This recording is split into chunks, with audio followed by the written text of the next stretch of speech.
তোরা কোথায়? জলদি এসে দেখে যা আজ আমি কি পেয়েছি। আরে এ কি বাবা, এতগুলো মাছ তুমি কি করে ধরলে? বলবো বা বলবো, সব বলবো। আগে তোর মাকে ডাক দে। মা, ও মা, দেখে যাও বাবা কতগুলো মাছ ধরেছে। আরে এ কি, এতগুলো মাছ তুমি কোথায় পেলে? বলি অন্যের মাছ আবার চুরি করনি তো?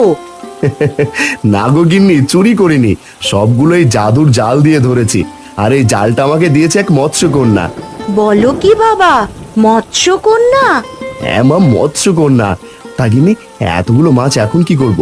বাজারে নিলেও তো সব বিক্রি করা যাবে না। বাবা চলো আমরা ফিশ ফ্রাই করে খাই, আর যা থাকবে তা বিক্রি করে দেব। আরে বাহ নিমকি, তুই তো দারুণ একটা বুদ্ধি দিয়েছিস। গিন্নি যাও, সবগুলো মাছ ফিশ ফ্রাই করো। ওগো, এতগুলো মাছ ফিশ ফ্রাই করলে বিক্রি হবে তো? হবে না মানে? আলবাত হবে গিন্নি। বৃষ্টির ভেতরে ফিশ ফ্রাই পেলে সবাই চেটে পুটে খাবে। সাথে দামটাও যদি কমিয়ে দিই তাহলে এক নিমেষেই সব বিক্রি হয়ে যাবে।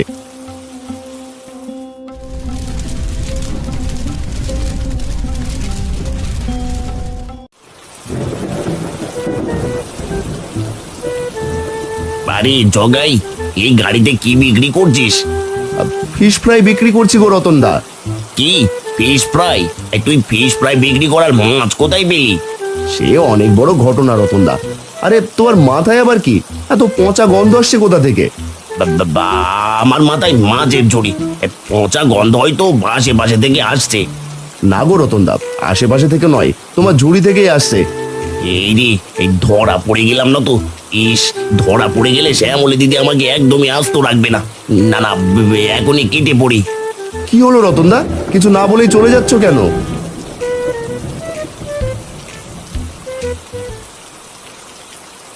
আরে জগাই যে, তা ফিশ ফ্রাইয়ের দোকান কখন দিলি? আগে মোড়ল মশাই, আজই প্রথম দিয়েছি। তা বলুন, আপনাকে ফিশ ফ্রাই দেবো? না রে জগাই, সেদিন ফিশ ফ্রাই খেয়ে আমার গিন্নি অসুস্থ হয়ে গেছিল। তারপর থেকে আমি আর ফিশ ফ্রাই খাই না।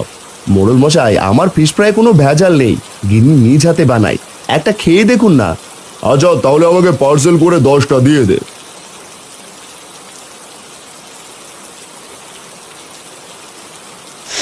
আরে বাহ, কি সুন্দর ফিশ ফ্রাই এর ঘ্রাণ।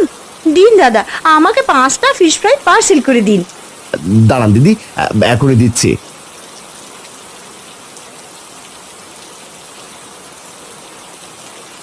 দাদা, আমাকে 2টো ফিশ ফ্রাই দিও।